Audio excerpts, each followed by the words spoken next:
Boa noite, pessoal. Não sei.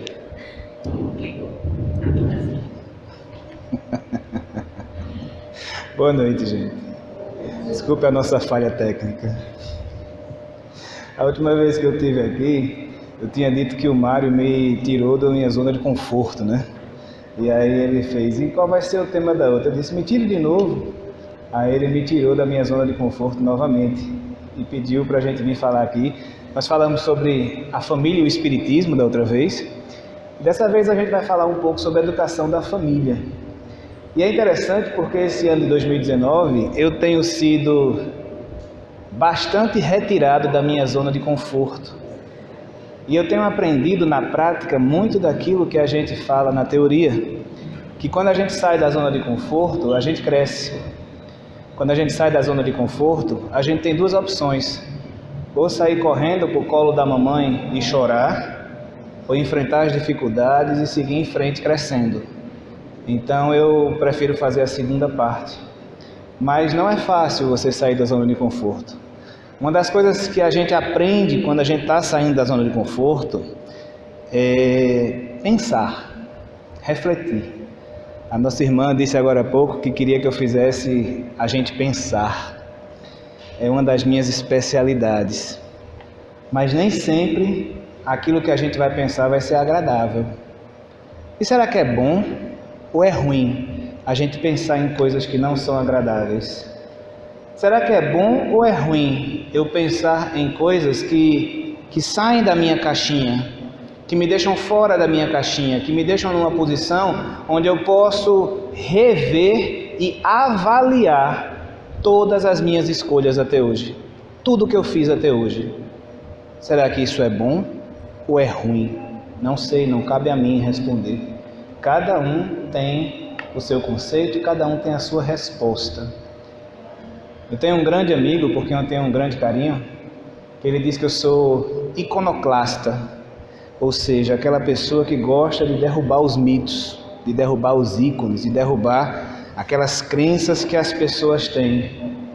E eu digo a ele que eu não sou iconoclasta, eu só falo o que eu penso. E quando eu falo o que eu penso, eu estou colocando a minha verdade. Isso não quer dizer que ela é a verdade do mundo, e nem que é a verdade correta. Quando Pilatos perguntou a Jesus, quando ele estava no palácio lá, e o que é a verdade? Jesus não respondeu, simplesmente ele calou a boca. E aquele silêncio foi a resposta que ele tinha para dar para Pilatos.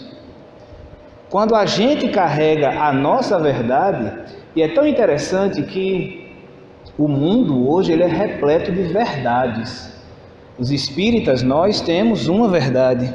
Os católicos têm outra verdade, os protestantes outra verdade, os umbandistas outra verdade, os Seixonoye outra verdade, os hinduístas outra verdade. E qual dessas verdades é a certa? Não sei. Será que Deus não permitiu que houvessem tantas verdades para que a gente pudesse escolher? Será que Deus não permitiu que houvessem tantas verdades para que simplesmente ao final do caminho a gente percebesse que todos aqueles caminhos levavam simplesmente a uma coisa só? Porque quando a gente vai olhar lá no Evangelho de João, capítulo 4, Jesus resume Deus em uma palavra fantástica, linda, maravilhosa. Ele não diz Deus é espírita, nem diz Deus é católico, nem diz Deus é protestante, nem diz Deus é hindu, nem diz Deus não é. Ele simplesmente diz Deus é amor. Então a verdade universal é a verdade do amor. É aquela verdade onde nós podemos sim transformar as pessoas que estão conosco nessa caminhada fantástica chamada vida, chamada crescimento, chamada reencarnação, através do amor. A gente aprende que por mais que a gente tente, por mais que as pessoas tentem, os governos tentem, a sociedade tente, a violência, por exemplo, não é solução. O amor, ao contrário, transforma. A gente percebe que quando você trabalha, inclusive com os seres bestializados, sejam eles animais ou espíritos bestializados, a violência, a imposição, o confronto, não é solução. Mas o amor, o carinho, o toque delicado, o toque carinhoso, o expor seus sentimentos de forma verdadeira, isso faz diferença. E aí eu achei fantástica uma colocação de Jesus, e eu não me lembro qual é o evangelho que está, vocês me perdoem, onde ele diz assim, chega o camarada para ele está lá reunido com as pessoas, e chega o camarada para ele e diz, Senhor, estão aí fora tua mãe e teus irmãos te chamando. E aí ele olha para ele e diz, quem são minha mãe e meus irmãos? E olha para as pessoas que estão com ele e diz, eis aqui minha mãe, minhas irmãs e meus irmãos. E essa passagem ela foi tão incompreendida durante tantos séculos, e o Espiritismo trouxe uma interpretação ou uma verdade espírita para essa frase que eu achei fantástica. Por isso que eu gosto do Espiritismo. O Espiritismo é lógico, né? Eu acho fantástico isso. E o Espiritismo diz que naquele momento Jesus não estava caçoando de Maria e dos seus irmãos, não estava fazendo menos, não estava degradando Maria e os seus irmãos, mas que naquele momento Jesus estava mostrando a todos que ali importavam, que ali estavam, que o problema da família não está nos laços de sangue, e sim nos laços de sintonia. E sintonia ainda é maior do que afeto. Porque muitas vezes você tem um afeto por uma pessoa, mas aquela pessoa não sintoniza com você. Mas quando aquela pessoa sintoniza com você, muitas vezes nós percebemos que aquela pessoa, mesmo não sendo do nosso sangue, se torna nossa família. Quem não tem um amigo que é mais do que um irmão? Quem não tem uma tiazinha, um tiozinho, uma vozinha, um vozinho, que não faz parte da tua família, mas que você tem carinho imenso por aquela pessoa? Da mesma forma, quem não tem um irmão ou uma irmã, ou um pai, ou uma mãe, com o qual não se afina e gera problema para você e para ele. Então família, gente, família é uma coisa muito mais profunda do que laço consanguíneo. E Jesus deixou isso bem claro para a gente. E quando desculpa teu nome, esqueci, Manuela, só queria chamar de Miriam, ó, covardia, tudo com M, né, tá perdoado. Quando Manuela disse lá dentro, João, o tema é educação familiar, não é? Eu disse, Manuela, mas se você quiser botar um sinônimo, bota complicado, porque a verdade é essa, educação familiar é complicado. Eu tenho um filho com 19 anos, ele é do meu primeiro casamento. E há exatos 17 anos atrás, quando meu filho tinha 2 anos, o meu cunhado, na época, ele tinha uma filha com 1 ano e um filho com 3 anos. Eles são primos com diferenças de 1 ano entre si. E eu me lembro como se fosse hoje, porque aquilo para mim foi muito icônico, principalmente pelo fato que eu vou contar para vocês daqui a pouco, que meu menino, desde que ele fez 1 ano, que ele começou a mostrar os ímpetos espirituais dele, com os 8 meses, 9 meses, 10 meses, a criança já mostra a carga espiritual que tem dentro dela, e quem nos diz isso se eu não me engano, é o Hermílio Corrêa de Miranda, quando ele escreveu Nossos Filhos São Espíritos, e a gente sabe isso porque a gente é espírita, e a gente sabe que ali tem um espírito que às vezes é mais velho do que eu, e traz as consequências e as condições das reencarnações passadas dele. E ele começou a mostrar as garrinhas dele desde novinho. Era um cãozinho naquela época. Aí o que é que eu fazia? Ele com 1 ano eu já botava ele de castigo. Ele com 1 ano eu já repreendia. Ele com 1 ano eu já criticava, observava, botava de castigo, reclamava e fazia ele de entender por que é que ele estava de castigo. Muitas vezes ele fazia uma besteira e eu dizia, você vai ficar de castigo porque você mexeu em tal coisa. E você não pode mexer em tal coisa. Está entendendo, João? Aí ele fazia. E ficava, a coisa mais linda, ele ficava 1 aninho, ele ficava lá de castigo. Aí um dia meu cunhado na época olhou para mim e disse, João, esse menino não entende não, cara, deixa disso, tu não está vendo que isso aí é uma criança, ele não vai entender o que você está fazendo. Aí deu vontade de olhar para ele e dizer assim, te mete na tua vida, deixa que eu faça a minha. Mas como eu sou um cara educado, né, ou tento pelo menos, aí eu disse a ele, eu digo, querido, ele é um espírito. Como espírito ele aprende sempre. Deixa o tempo fluir, deixa para lá, vamos passar. E fomos em frente. Os anos se passaram e quando os meninos tinham, João Vitor tinha na faixa de 10 a 12 anos, a 11 anos, aí Ana Luísa estava com 1 ano, o Breno estava com 13, esse mesmo cunhado meu chegou para mim e disse: João, o que é que eu faço com os meninos? Eles não me obedecem. Eles não me aceitam, eles não me entendem, eles não me ouvem. O que é que eu faço? Eu dizia: o que você devia ter feito há 10 anos atrás, né? Mas aí eu digo: querido, tenta conversar com eles. É o que você pode fazer. Não tem o que fazer.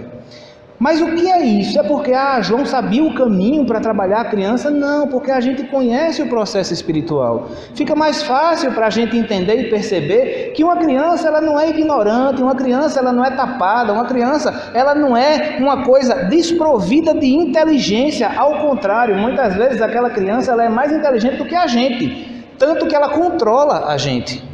Não sei se vocês já perceberam isso, que tem meninos que quando estão novinhos ainda, o espírito está lá atinando as safadezas que vai fazer, né? A safadezazinha que ele vai fazer, aí ele se lembra que se ele chorar, papai e mamãe estão ali, para atender ele no momento que ele quer. Aí o que é que ele faz? Ele chora de hora em hora, e papai e mamãe estão lá de hora em hora. Ele começou a controlar papai e mamãe ali naquele momento. Exatamente ali ele começou a controlar papai e mamãe.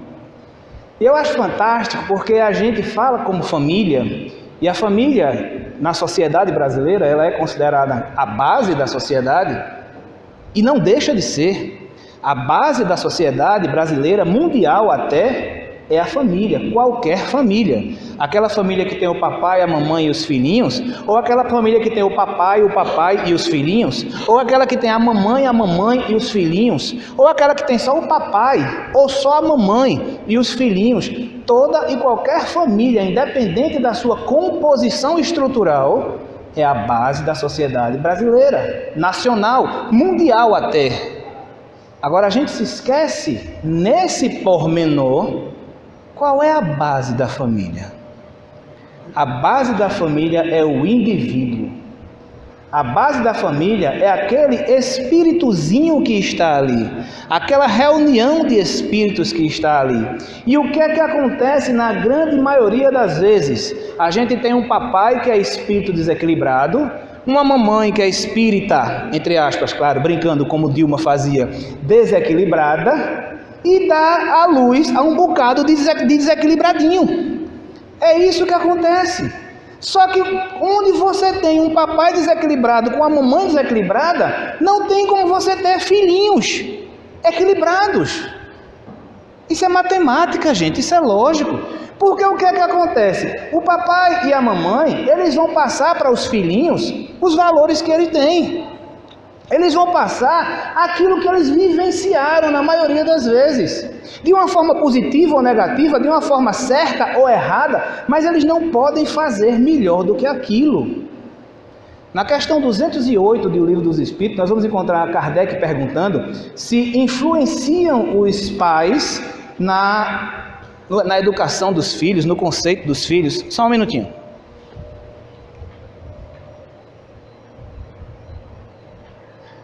Eu acho. Os espíritos dos pais exercem influência sobre o espírito do filho depois do nascimento? E a resposta é a seguinte: uma influência muito grande. Uma influência muito grande. Olha a responsabilidade do papai e da mamãe. Se é uma influência muito grande, essa influência muito grande, ela pode ser positiva ou negativa, a depender do que o papai e a mamãe carreguem dentro de si. Gente, trabalhando com o que eu trabalho dentro do consultório, a gente encontra muitas vezes, e eu digo muitas vezes aos meus clientes, e recentemente eu dei uma palestra sexta-feira, falando sobre o trabalho do subconsciente, e eu falei exatamente isso, dizendo que o papai e a mamãe, eles são responsáveis por 90% do sofrimento que a gente carrega. O papai e a mamãe, eles são responsáveis por 90% das besteiras que a gente tem dentro da gente. E entendam como besteiras, traumas, medos, fobias, padrões negativos, padrões subconscientes com problema. Por quê? Porque a gente trouxe todo esse processo do papai e da mamãe. Mas o papai e a mamãe tentaram fazer o melhor que podiam, é verdade, tentaram fazer o melhor que podiam. Entretanto, eles também são espíritos imperfeitos e o melhor que eles podiam também é imperfeito. Lembrando a vocês que o que eu estou falando aqui não corresponde à verdade, é a minha verdade, tá? Quem concordar, concorde, quem não concordar, esqueça e deixa para lá. Tá tudo certo, não tem problema nenhum. Mas quando a gente para entender a mente humana, e esse livrinho aqui é fantástico, vale a pena até depois vocês anotarem o nome dele para vocês lerem, chama A Construção da Mente. É um livro espírita que fala sobre neurociências e espiritualidade, baseado em 2 obras de André Luiz, Mecanismos da Mediunidade e Evolução em 2 Mundos, é do Walter Oliveira Alves, A Construção da Mente. Esse livro ele é fantástico porque ele nos mostra que nós podemos influenciar os nossos filhos, por exemplo, de maneiras que a gente nem pensa. Eu vou falar só sobre influência espiritual, sem que a gente pare para fazer nada. O Espírito, segundo o Espírito Emmanuel, ele é uma usina de energia, ele é uma fonte de energia. E essa energia, ela não fica represada, presa nesse corpinho que a gente tem. Essa energia, ela vibra e pulsa para o exterior desse corpo. E o Walter de Oliveira, ele diz que quando essa energia pulsa para o exterior desse corpo, ela vai impregnada dos nossos pensamentos, das nossas vibrações, dos nossos sentimentos. Então, se nós passássemos a vida toda com uma pessoa sem dizer uma palavra, essa pessoa ainda assim seria influenciada por nós. Essa pessoa ainda assim iria receber a nossa carga espiritual, porque ela estaria em sintonia com as nossas vibrações eletromagnéticas, ou seja, as nossas vibrações elétricas do nosso cérebro, que é uma usina de energia. E aí a gente entende por que educar é tão difícil. Por que educar é difícil? Porque se a gente for buscar a etiologia da palavra educar, vem de educare, educere, lá do latim, que significa conduzir para fora. E eu acho fantástica essa definição de educar, e a gente esquece dessa definição de educar. Conduzir para fora significa dizer tirar de onde existe. Concorda comigo? Se eu estou levando para fora do ser, eu estou tirando de onde existe. E eu, nas minhas interpretações meio viajadas, não sei se vocês vão concordar comigo, eu gosto de dizer que educar é lapidar uma pessoa. Quando um escultor, ele pega um bloco de pedra desse tamanho e ele sai lapidando, tirando os pedacinhos que não quer, ele traz para fora o que já existia, não é verdade? E a gente vê como uma obra de arte, uma obra fantástica. Então eu gosto de colocar o ato de educar como que a gente estivesse lapidando aquela personalidade. A espiritualidade, ela nos diz que a criança, ela está disponível para que nós possamos trabalhar a sua tendência espiritual até os 6, 7 anos de idade, que é o tempo que o espírito usa para se agregar, consolidar no corpo físico. Enquanto ele está ainda entrando, agregando, consolidando, nós podemos influenciar aquela criança e mudar os seus valores. Depois disso, diz a espiritualidade, se torna mais difícil. Tem um cientista da psicologia chamado Bruce Lipton, que ele escreveu um livro chamado A Biologia da Crença. E o Bruce Lipton diz uma coisa muito fantástica no livro dele. Ele diz que a criança, até os 6 anos, ela aprende por hipnose. E eu fiquei intrigado com essa afirmação do Bruce Lipton, porque bate exatamente com o que a espiritualidade nos diz. Se até os 6 anos a criança aprende por hipnose, até os 6 anos ela tem para fortalecer e aprender aquilo que ela gostaria. Aí o Bruce Lipton vai ainda mais longe e ele explica que a hipnose que ele fala não é a hipnose que eu faço no meu consultório, mas é outro tipo de hipnose. Por exemplo, quem é pai e quem é mãe aqui, assim como quem é filho, se lembrar, mas eu acho difícil, vai lembrar que quando o nenenzinho ele sentou pela primeira vez, o papai e a mamãe ficaram, ele sentou, que coisa linda! Não foi assim? Alguém ensinou o nenenzinho a sentar? Não.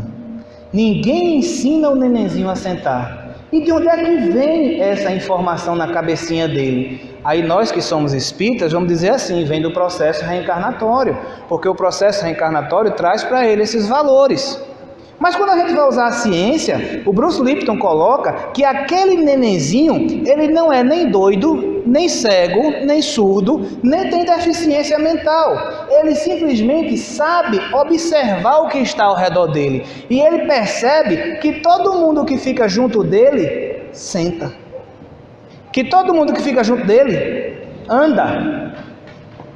E aí ele quer fazer parte do grupo, porque isso faz parte do nosso processo instintivo, isso faz parte do controle da nossa mente. Nós queremos fazer parte de um grupo. E aí o que é que acontece? O nenenzinho começa a imitar, através da vivência, através da experimentação, aquilo que o papai, a mamãe, o irmãozinho fazem.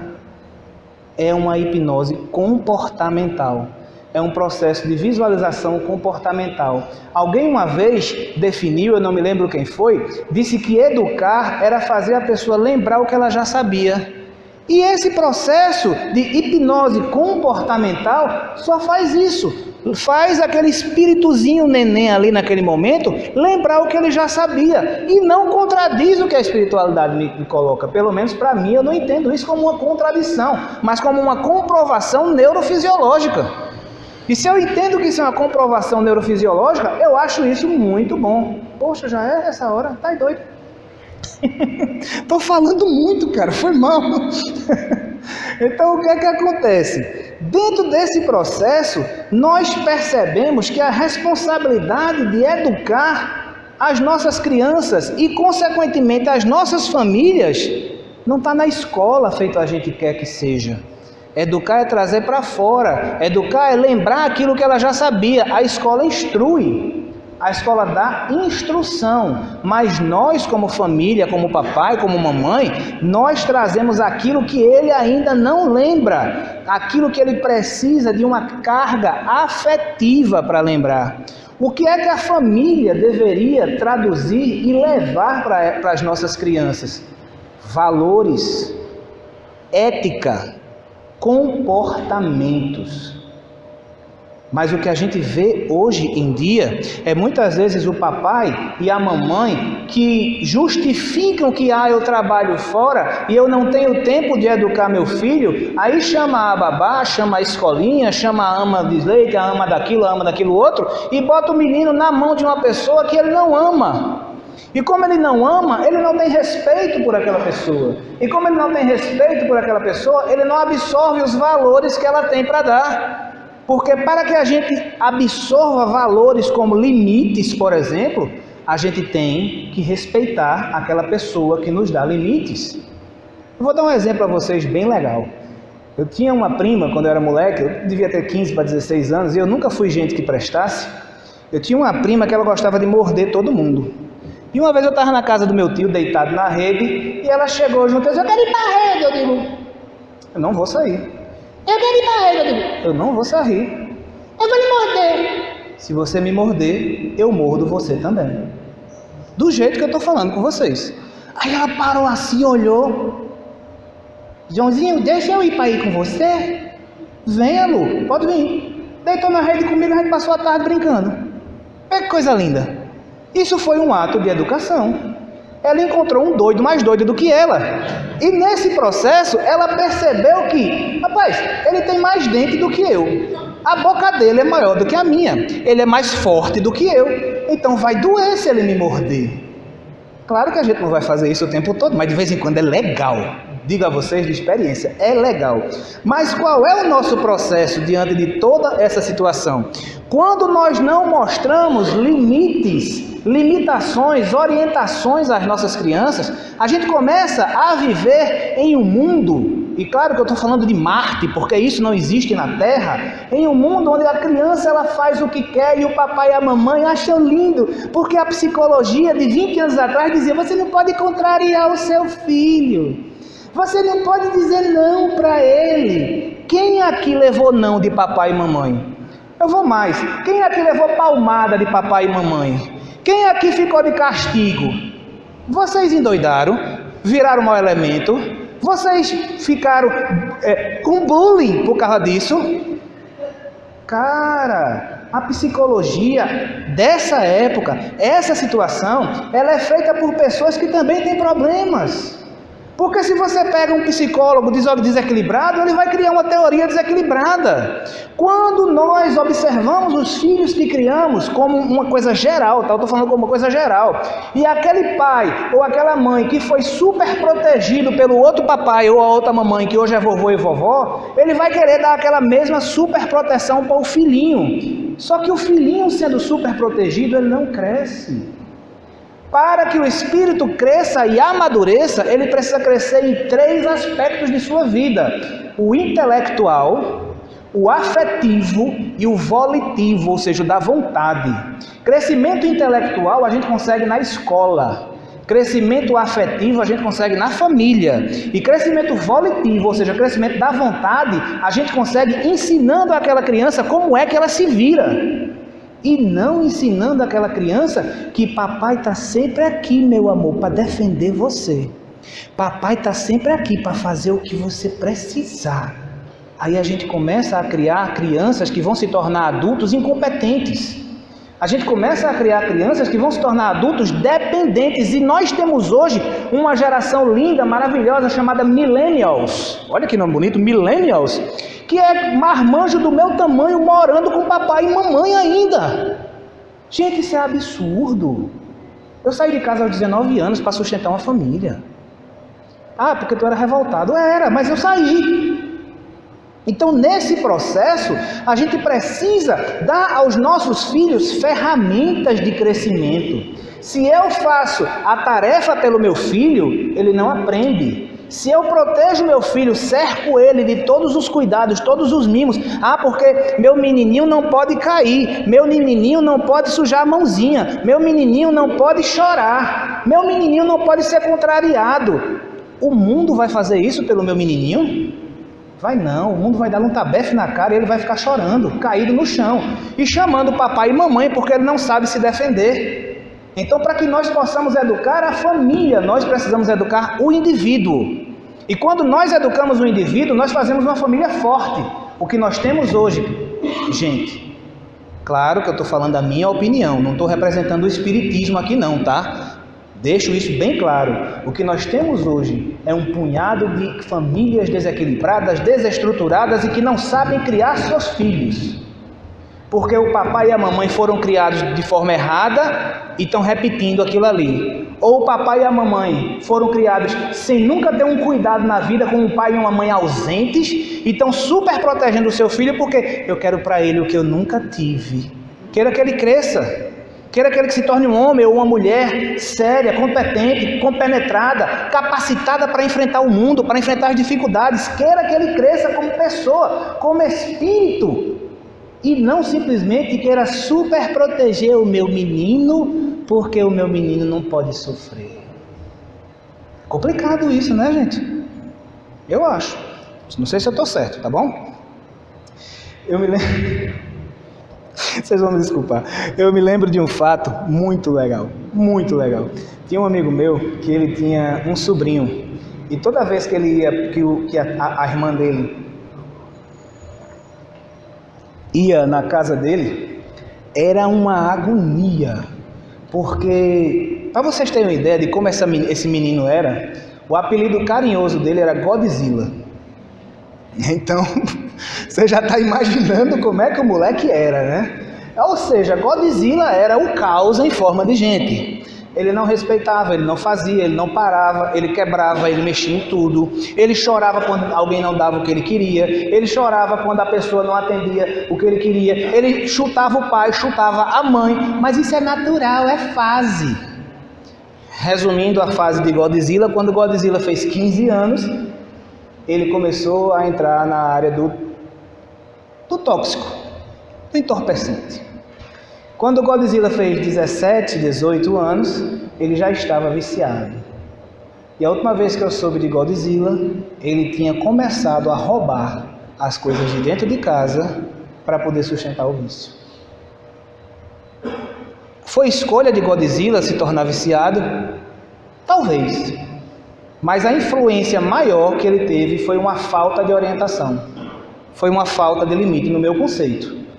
influenciam os pais nos espíritos dos filhos, tem uma influência muito grande. A neurociência diz que nós influenciamos os nossos familiares, os nossos cônjuges, os nossos conviventes e os nossos filhos de uma forma muito grande através dos nossos pensamentos. Quanto mais das nossas atitudes, não é verdade? Eu me lembro que tinha uma propaganda da televisão, acho que vocês se lembram. Assim, faz pouco tempo que ela passou, talvez uns 10 a 15 anos atrás. Eu era um menino na época. Quando aparecia assim, o menino batendo na irmãzinha. Aí depois aparecia por trás o pai batendo na mãe. Aí aparecia o menino bebendo. Aí aparecia por trás o pai bebendo. Lembra disso? Pois é, essa propaganda na época ela chocou o mundo, mas ela servia para nos lembrar de uma coisa muito boa, que nós somos a luz do mundo dos nossos filhos.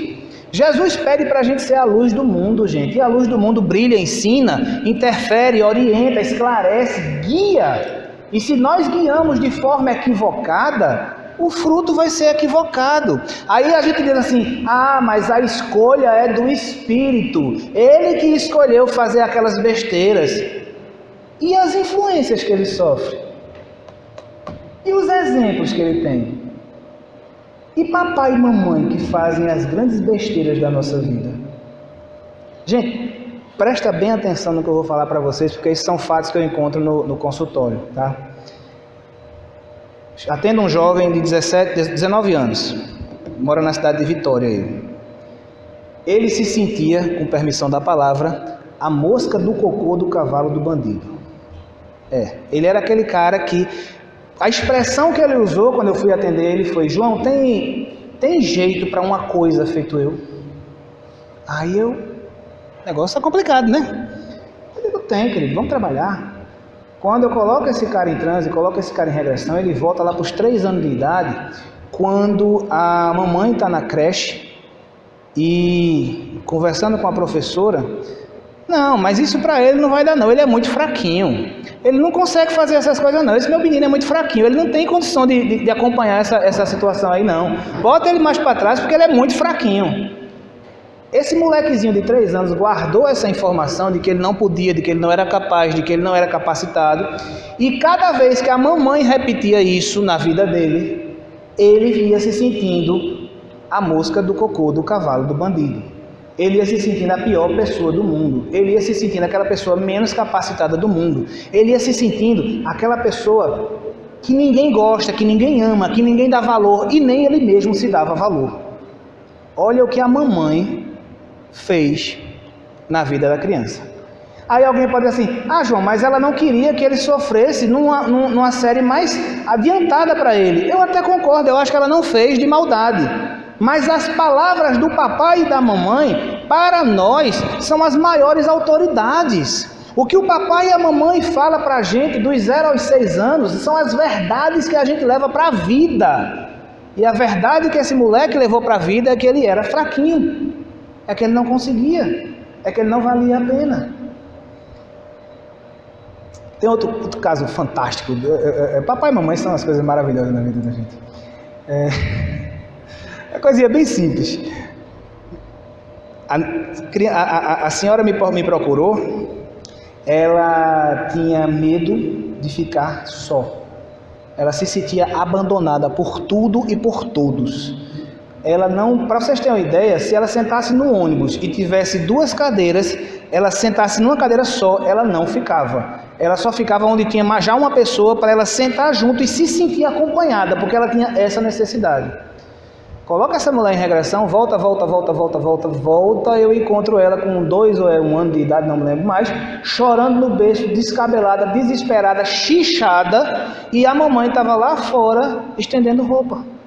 Aí o que aconteceu? Ela se sentiu abandonada pela mamãe. Quanto tempo durou isso aí? Sei lá, talvez 10 minutos. Mas foi o suficiente para que ela criasse dentro dela o valor de que ela estava sozinha e abandonada. Quando a mamãe chegou, que trocou ela, no momento ela disse, legal, passou. Mas não passou porque aquela carga neural, aquele caminho neuronal já havia sido formado no cérebro dela. E nesse processo, quando aquele caminho neuronal já havia sido formado no cérebro dela, todas as vezes que alguém abandonava ela ou que ela se sentia sozinho, aquilo ia crescendo, crescendo, crescendo, até que quando ela entra, quando o marido se divorcia dela, ela entra em uma depressão profunda e entra num processo de parafuso. Aí alguém vai dizer assim, foi a depressão, foi o marido que deixou ela. Foi não, foi a mamãe que deixou ela xixada há 50, 60 anos atrás. Foi por querer? Foi não. Papai e mamãe não tinham noção do que estava fazendo, mas fizeram. Isso quando o papai e mamãe carinhosamente, o menino não chega da escola com uma nota baixa e o papai e mamãe faz: poxa, fulano, tu não aprende nunca, tu é burro mesmo. Mas rapaz, eu pago escola cara, eu pago tudo pra tu e tu não faz nada, tu nunca vai aprender na tua vida.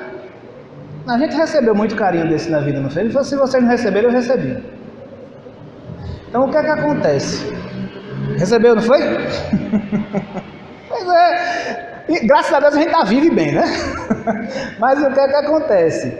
Quando você vai formando isso aí na mente de uma criança, gente, vocês imaginam que para aquela criança de até 0, 6, 7 anos, o pai e a mãe são os super-heróis dela.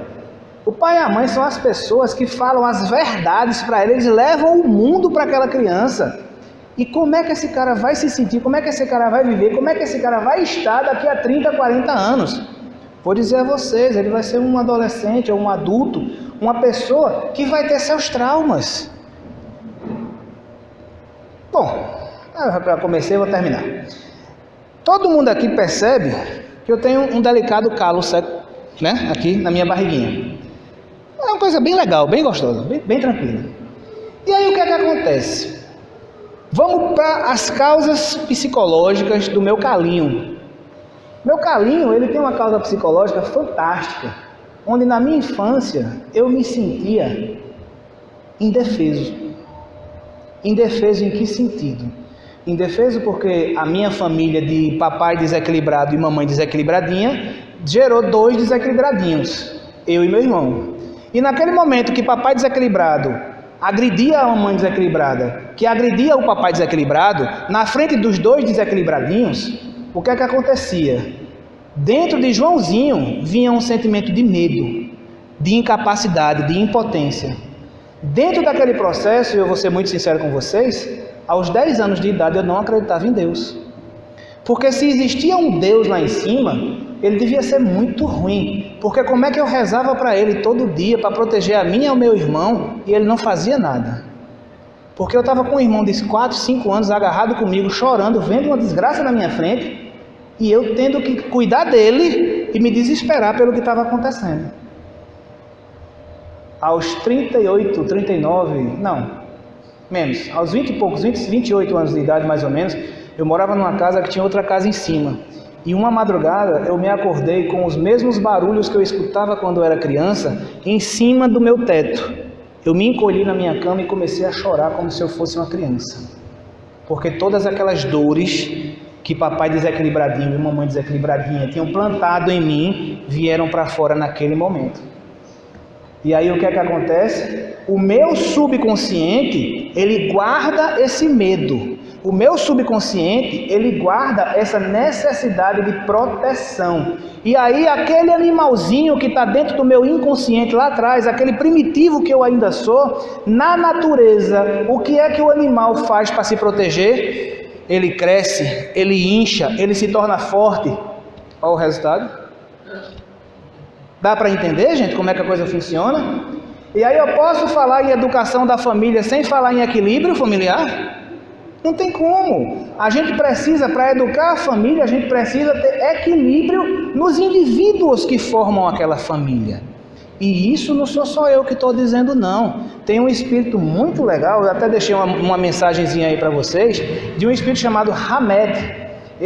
Essa mensagem está nesse livro aqui, Renovando Atitudes. É um dos livros que eu mais gosto, porque aqui tem mensagens fantásticas. E eu gosto do Hamed porque, diferente do Emmanuel e do André Luiz, ele fala linguagem de gente. Ele fala linguagem que a gente entende sem ter que estar com o dicionário do lado. Eu acho isso fantástico. Eu acho massa. E o Hamed coloca para a gente aqui nessas mensagens algumas colocações muito importantes para que a gente entenda o que é que muitas vezes nós estamos fazendo com as famílias que nós estamos criando, ou o que nós devemos evitar de fazer para as famílias que nós vamos criar. Quando eu cheguei aqui mais cedo, que eu subi aqui, eu vi que o nosso irmão ali estava com a menininha no colo. É sua filha, filho? Cuide bem dela. Ame, ampare. Não seja um papai desequilibradinho, não. Viu? Porque nesse processo, a gente só planta aquilo que realmente a gente dá valor. Quando o papai desequilibradinho com a mamãe desequilibradinha não tem valores bons para plantar, a semente deles é só de sofrimento e dor. E eu sei isso por experiência própria e não tenho vergonha nenhuma de falar, porque hoje eu estou muito bem, obrigado. Dá para entender? Mas a gente precisa vivenciar isso em hipnoterapia, e aí à medida que a gente vai crescendo, a gente vai sendo também terapeutizado. Quando a gente faz os principais cursos, a gente é terapeutizado também, a gente se livra de um bocado de fantasma que a gente tem. A gente aprende que a gente só se livra de um problema quando a gente aceita esse problema. A gente só se livra de um trauma quando a gente aceita esse trauma, quando a gente encara esse trauma frente a frente e diz, cara, eu estava sofrendo por conta disso, isso era a dor da criança, dos 6 anos, hoje eu sou um adulto, hoje eu não preciso mais sofrer por isso, e hoje eu estou em condições de perdoar o papai desequilibradinho e a mamãe desequilibradinha, e hoje eu consigo me livrar disso, e foi isso que aconteceu comigo. Graças à hipnoterapia eu estou bem, estou fantástico, estou maravilhoso aqui, mas a gente não pode esquecer. E aí o que é que acontece? Para que a gente não esqueça, e aí foi por isso que para mim esse trabalho aqui de hoje foi uma saída da minha zona de conforto, porque quando eu paro para lembrar de família, eu lembro do que eu passei, eu lembro do que eu vivi, eu lembro de todos aqueles processos, e eu olho para trás e digo assim, poxa, foi horrível, mas hoje é fantástico. E eu posso dizer isso. Então, nesse processo, a gente começa a entender que muitas vezes nós estamos transmitindo para as nossas crianças valores silenciosos, valores comportamentais, valores que elas não escutam com os ouvidos, mas escutam com os olhos e repetem anos mais tarde, sem que a gente tenha dito uma palavra para elas. Educação da família é muito mais do que pegar seu filho e botar numa escola onde você paga um salário mínimo de mensalidade, porque ele não quer aquilo. A criança, o seu filho, a sua filha, ele não quer que você gaste todo o dinheiro do seu salário pagando a mensalidade da escola dele. Ele preferia muito mais que você estivesse com ele, ali, naquele momento, dando um pouquinho de atenção, dando um pouquinho de carinho, dando um pouquinho de amor, porque é aquilo que importa para ele. E mais na frente, daqui a alguns anos, vai ser aquilo que vai fazer falta para ele. Eu digo a vocês porque todo mundo trabalha, todo mundo tem uma ocupação, todo mundo quando chega de noite em casa está cansado, quer comer, tomar um banho e dormir. E aí eu chegava em casa, tinha um moleque de 2 anos querendo brincar de cavalo e de índio. E eu olhava para a cara dele e dizia, tu tem certeza, filhote? Quero, papai, bora, bora. Aí eu usava de tecnologia mental, né? O que é que eu fazia? Eu falei o seguinte, vamos brincar de cavalo? Não, papai está cansado, mas pega teus bonecos e teus carrinhos, vamos brincar na cama?